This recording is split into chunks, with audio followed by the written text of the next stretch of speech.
All right, so 6.3.2, another normal distribution problem. So the mean mathematics SAT score in 2012 was 514 with a standard deviation of 117. And we're told to assume that the mathematics SAT score is a normally distributed random variable.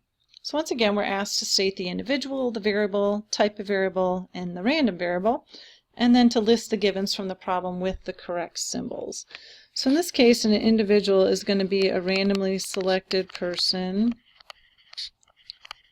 who took the SAT. And the variable that we were looking at for each of these individuals was their mathematics SAT score.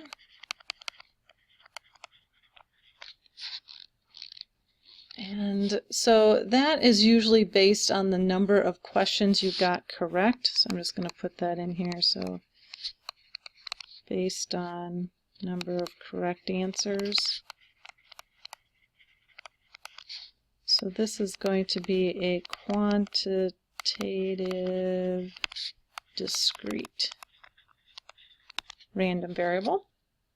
And so our random variable x here is going to look at the mathematics SAT score.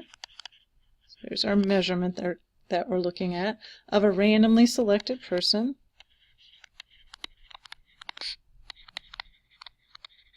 who took the SAT. Now again, to be more specific here, we could add, in 2012, because that's what this data is based on. And then our givens, again, when we're talking about a distribution, distributions are for populations.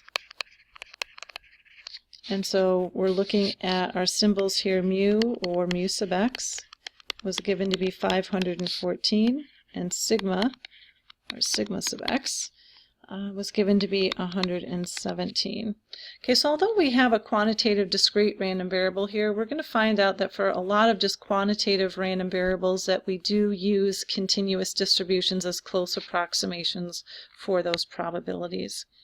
So for part B, it says to find the probability that a person has a mathematics SAT score that's over 700. So again, we're going to start by translating that statement into a mathematical statement.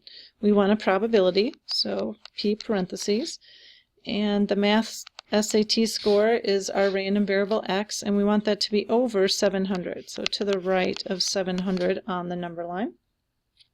So again, we're going to begin with a picture.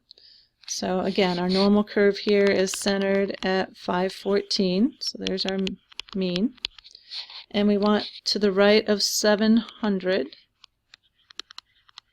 So again, on this graph happens to be from StatCrunch, so it is using on the axis here the tick marks, at 1, 2, and 3 standard deviations away.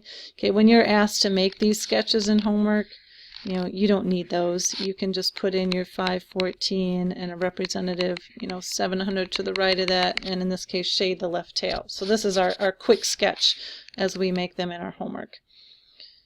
All right, so on the TI-84, we would want to compute the probability of getting x greater than 700. And actually, let's go back up here for just a second. In our list of givens, we're going to put here, they did tell us that we have a normal population. That's what allows us to use the normal CDF to get these probabilities. So on the TI-84, to get the probability that x is greater than 700, we're going to use normal CDF. Again, from our picture, we can see that the shaded region reading left to right starts at 700, runs off to infinity. Again, you can't get an infinity for a score on the SAT, but again, the mathematical model that we use to describe the situation, those normal curves extend on the x-axis from negative infinity to infinity.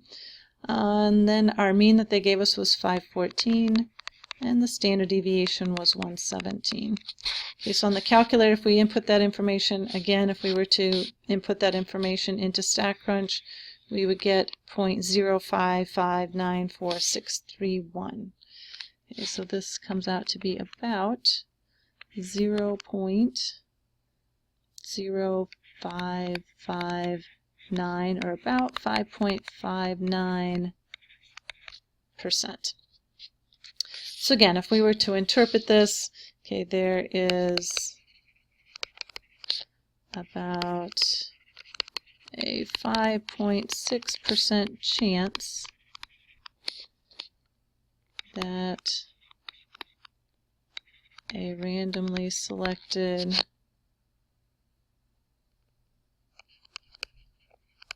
person who took the SAT scored above 700 on the math SAT.